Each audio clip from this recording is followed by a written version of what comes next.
Bismillahirrahmanirrahim. Qala al-musannif rahimahullahu ta'ala wa nafa'ana bihi wa bi'ulumihi fid dharain amin amin amin ya rabbal alamin. Faslun hadha faslun fi bayanil awqatil lati tukrahu fiha salatu bila sababin.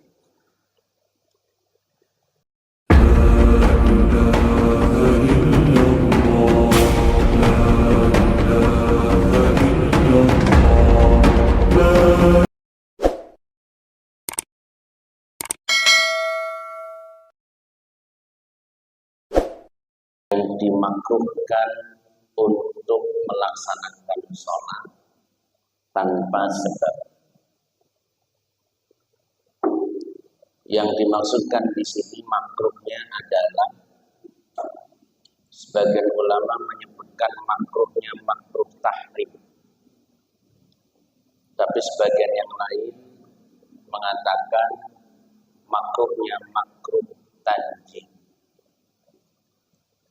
Ya, nanti saya jelaskan apa yang dimaksud makruh tahrim dan makruh tanjih.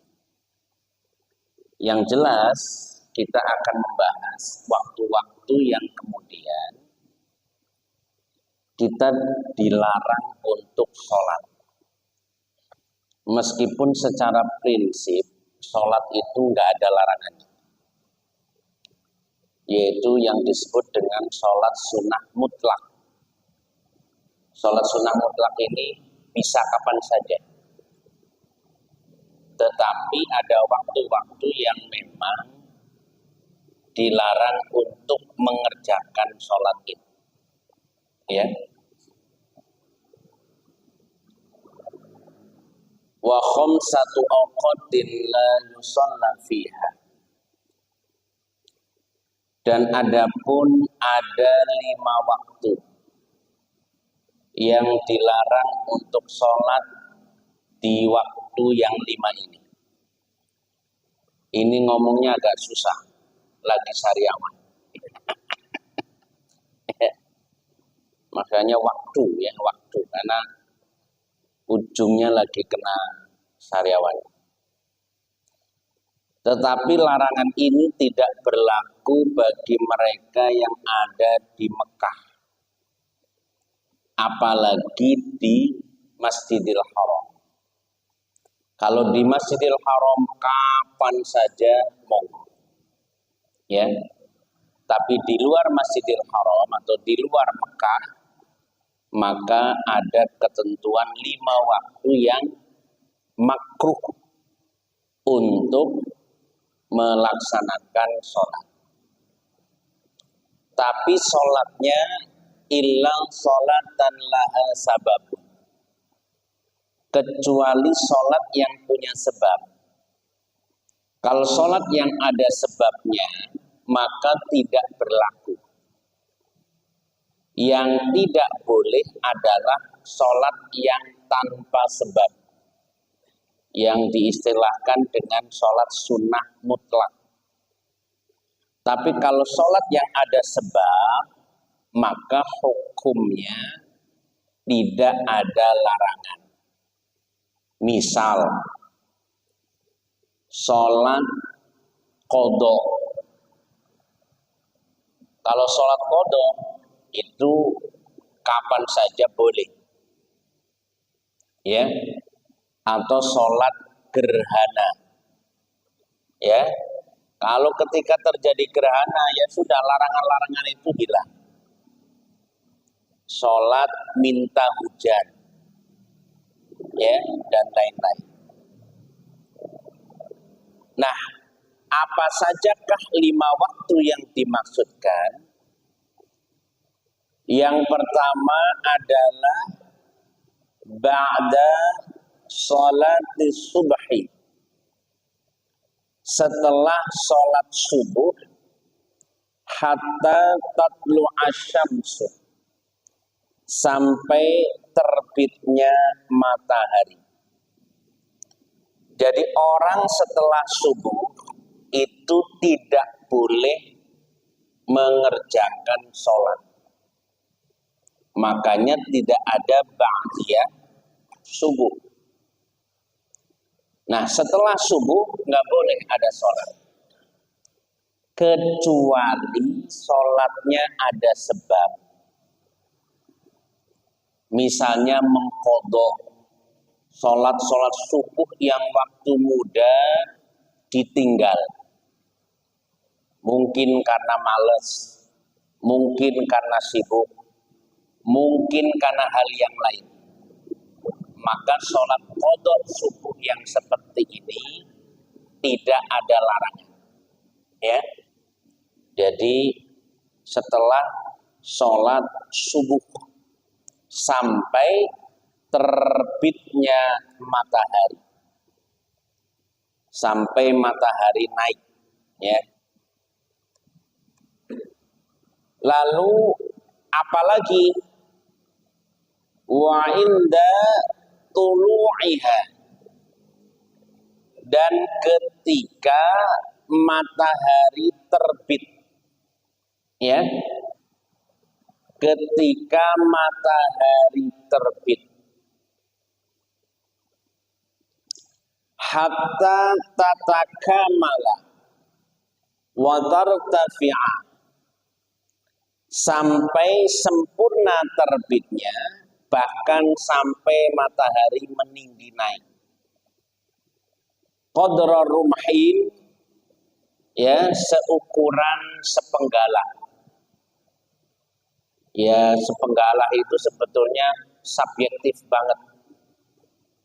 Ya, kira-kira dari terbitnya matahari 15 sampai 30 menit lah. Makanya sholat isyraq itu ada sebagian ulama yang mengatakan ya dikerjakan ketika setelah irtifa itu, bukan persis pas terbit, karena ada larangan ini. Meskipun ada ulama yang lain ya enggak, sholat isyraq itu ya ketika terbit gitu, ya. Makanya ada perbedaan itu. Kenapa dilarang orang ketika matahari terbit itu sholat? Di dalam hadis Nabi mengatakan, ya, salasu sa'atin kana Rasulullah sallallahu alaihi wasallam yanhana an nusalliya fihinna, ya, au nukbira fihinna mautana. Diriwayatkan oleh Uqbah bin Amir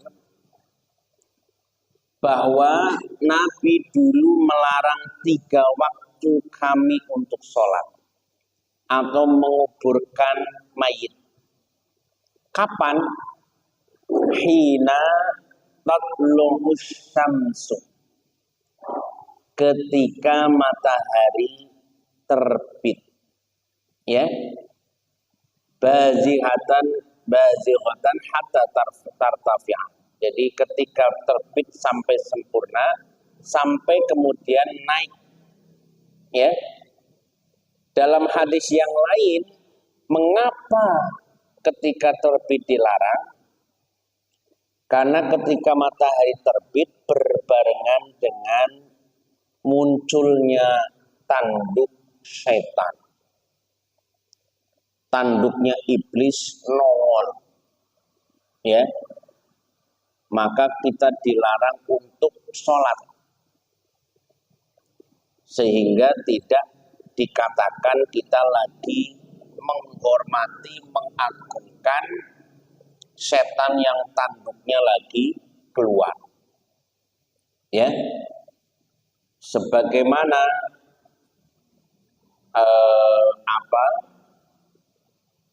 di beberapa kalangan, ya, dulu ketika Jepang menjajah Indonesia, kan kalau matahari terbit mereka, ya, kumpul di lapangan, lalu kemudian, ya, menyembah, ya, menundukkan kepalanya, sujud kepada matahari. Nah, ini kenapa kita tidak boleh sholat ketika matahari terbit. Karena dulu para penyembah matahari, ketika matahari terbit, ya sujud. Di Mesir kan ada namanya Dewa Ra, ya. Dewa Ra itu kalau nggak salah dewa matahari, betul tidak? Kemudian ya di kalangan ini ya, dewa apa? Dewa matahari itu dewa apa? Kalau di kalangan Hindu, dewa apa namanya? Dewa Surya, ya kan? Dewa Surya. Nah ini kalau kemudian kita sembah, kita sholat, seakan-akan ikut menyembah kepada matahari atau kepada tanduk setan yang sedang keluar. Wa tsalitsuha, yang ketiga adalah indal istiwa'i, ketika matahari istiwa, tepat di tengah-tengah, hatta tazula, sampai tergelincir. Ini pun dilarang. Kenapa? Lagi-lagi di dalam hadis riwayat ya Imam Asy-Syafi'i, fa idza stawat qoronaha fa idza jalat faraqaha. Ketika matahari istiwa, tanduk iblis nongol lagi. Ya. Ketika matahari tepat di itu, maka tanduk setan nongol lagi. Ya, makanya kemudian tidak diperbolehkan sholat di dalamnya, ya, pada saat itu. Apalagi memang pada saat istiwa ini terjadi yang namanya syiddatul har, panas-panasnya matahari. Ya, makanya dulu zaman Nabi kadang jamaah zuhurnya diundur.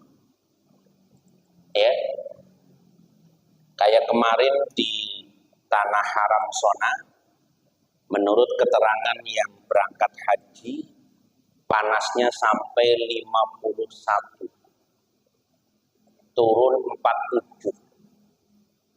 Jadi kalau kepala disiram, ngepul, kayak sun kokong, ngepul. Ya. Jadi 51 kan air mendidih saja 100 kan. 51 itu setengah mendidih. Makanya ketika disiram ngepul tuh, kayak pendekar lagi ngeluarin tenaga dalam. Karena sangat panasnya. Dan zaman Nabi dulu Masjid Nabawi itu tutup atapnya kan enggak semua. Kalau Bapak browsing di internet itu, ya, Masjid Nabawi itu enggak tertutup rapat begini. Yang pengimamannya itu yang justru rapat, yang jamaahnya. Makanya di dalam fikih termasuk boleh menjamak sholat adalah ketika hujan. Ya. Karena zaman dulu ya begitu. Kalau sekarang ya aman. Makanya sekarang orang jamak karena hujan itu saya jarang mendengar ceritanya. Tapi sebetulnya menjamak sholat karena hujan boleh. Ya, misalnya nih maghrib, ya kita jamaah, terus hujan gede, ya boleh terus dijamak sama asar. Ya, kalau kemudian hujannya memang membasahi seluruh tubuh badan. Ya. Jadi yang ketiga adalah ketika istiwa. Maka kalau kemudian matahari sudah tergelincir, hilang larangannya, makruhnya hilang. Tetapi larangan ini tidak berlaku ketika hari Jumat. Jadi kalau hari Jumat nggak ada larangan. Makanya nanti kalau kita membahas soal sholat Jumat, kalau di dalam mazhab Hambali, jam 10 Jumatan boleh. Jam 11 Jumatan boleh. Kalau menurut mazhab Syafi'i kan waktu Jumatan adalah waktu zuhur. Artinya kalau al-miskah ngadain jam 2 boleh. Tapi pokoknya rentang waktu awal zuhur sampai akhir. Kalau dalam mazhab Hambali boleh sesuai sholat duha.